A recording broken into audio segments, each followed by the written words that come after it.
All right, so we are now in part six, and part six is about writing a strong proposal narrative. Remember, you are doing this in an online form called Grantelo platform.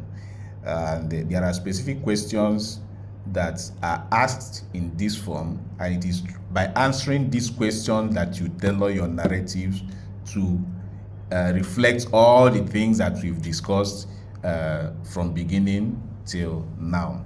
So, and this online form, we ask you questions like covering a number of things. For example, the program approach and design, your capacity to deliver, stakeholder engagement, risk assessment, sustainability, plan, and learning. Each response will contribute to your overall score. How you answer to each of these questions will add up to, will show that you understand the work you are about to do, and it will also show whether they are coherent, whether one component of your project is linked to another. For example, your objective linking to your problem you identified and all that. So all this will be seen by evaluators, and they will all contribute to your overall score. So it's important that you take your time and craft them carefully. So now, I think what we should do in this part of the learning is to see how we can craft, go over writing tips, right?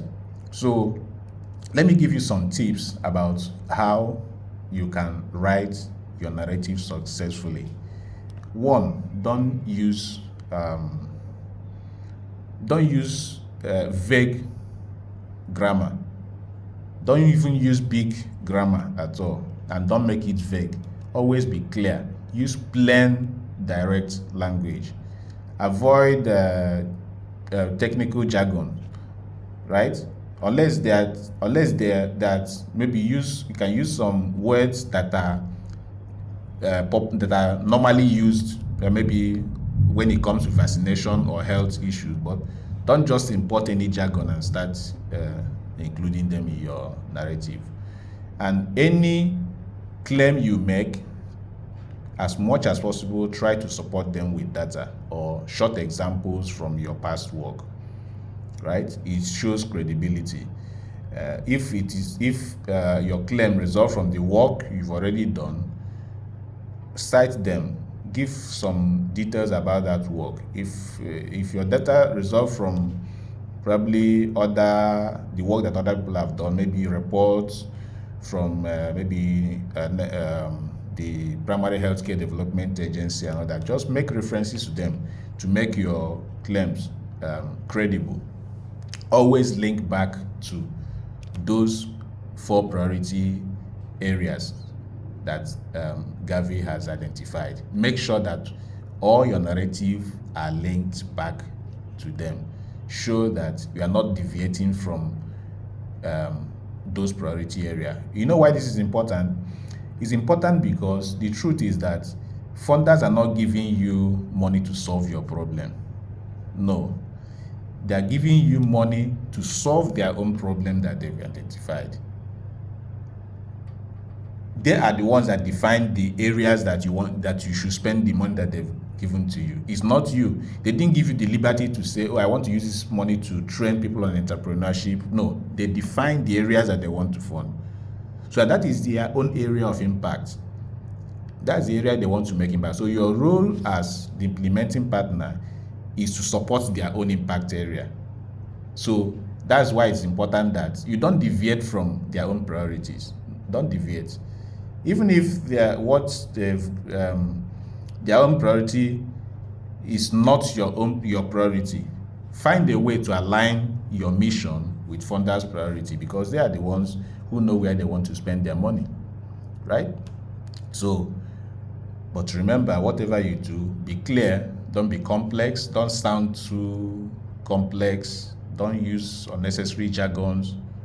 Be plain. Use simple English and be clear, right? So Don't forget to show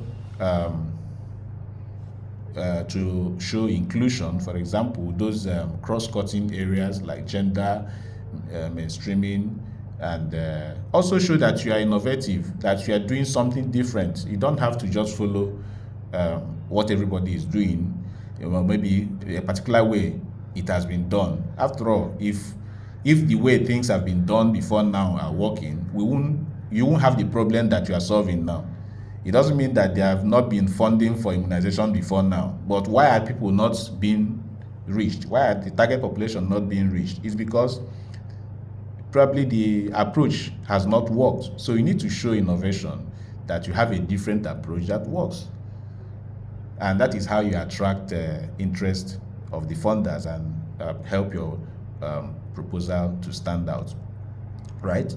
So like I said, gender, localization, and innovation is very, very important. Try to highlight them in your narrative. Explain how your project empowers women. That is gender inclusion.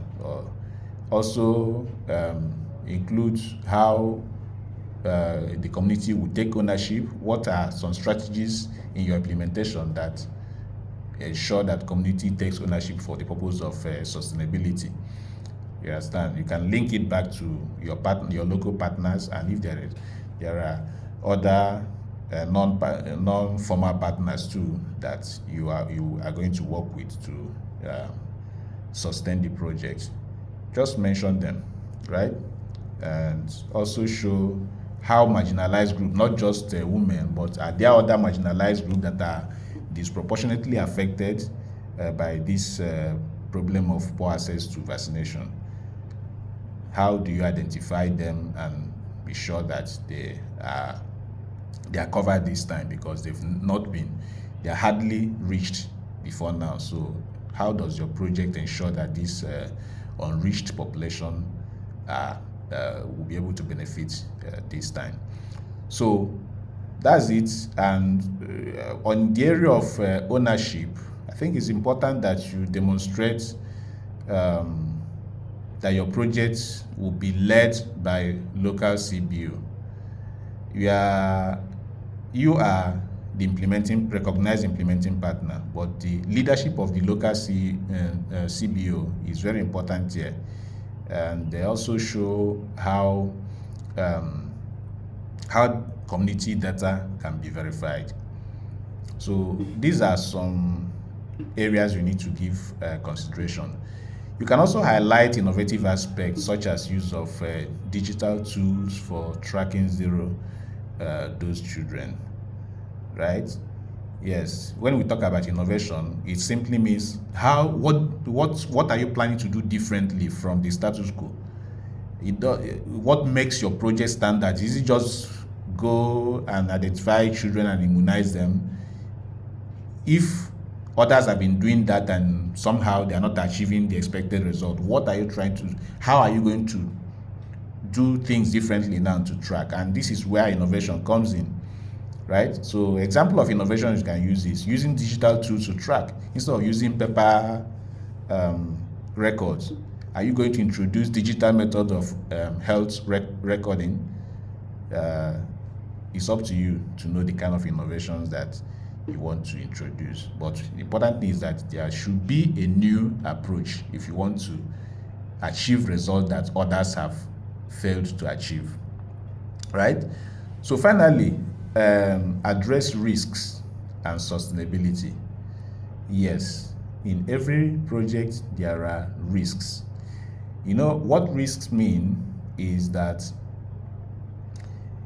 when you set out to achieve certain results as you planned, that is only plan on paper. And there's a reason why you believe that your plan will work. Those are your assumptions. But the risks are trying to look at, what if things didn't work the way you planned? While making your plan, there are some things that you have, you can control internally, right? But there are some things that depends on how things work outside there, maybe with your partners and other stakeholders that you are not in control of. So those are risks, and you can't be 100% sure that things are going to work the way you assume them. And that is why in every project implementation, there's always something called risk. And this risk is still asking the question of, what if things don't happen the way I thought they would happen? Right?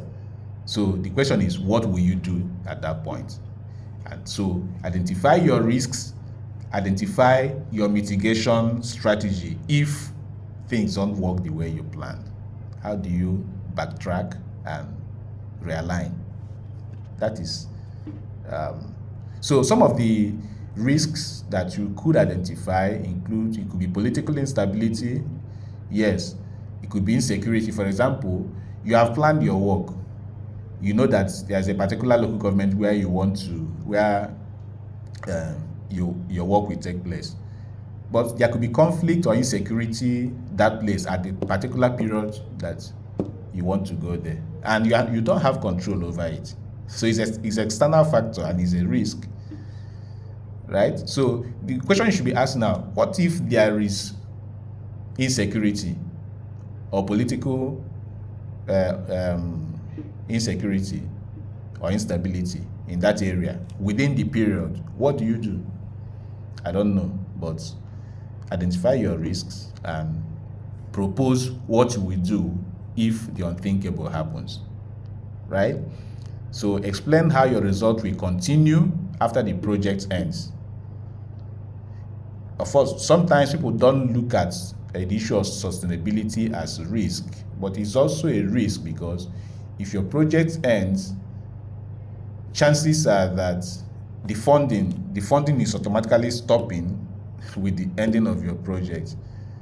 So if the success of that project has completely depended on this external funding without any, whether in kind contribution or support or from the community, it means that as you're pulling out, everything stops. Even all the gains you've achieved will be lost. So it's a risk. If you look at it in that angle, it's a risk. So that's why planning your sustainability is also a risk mitigation strategy. So you need to also include that in to show what you are putting in place to be sure that as you are phasing down your project, the gains are not lost. So connecting your work to existing primary healthcare facility is one way to mitigate this risk. Yes, in the local governments where you are working, chances are that there are existing healthcare facilities. Build their capacity. Provide some systems that they don't have before so that even when you leave, they will continue to use that system to track and to implement. That is a sustainability, an example of sustainability plan, which also mitigates the risk of losing the gains of your project. So now that your proposal is written, yes, I'm assuming it's as we are talking, you are taking down something, you are getting your proposal ready. So now it's time to prepare for your submission, right? So when you are done everything, it is time for you to submit. And it means that if you have put everything we've talked into consideration and arranged your proposal, you now have a clear structure, you have a good style of writing, articulating your narrative, telling your stories effectively, then it is now time to submit. So in the final part of this, which we are going to do shortly, we will look at your submission, your review, and what happens next after you've applied. So let's see again in the final part.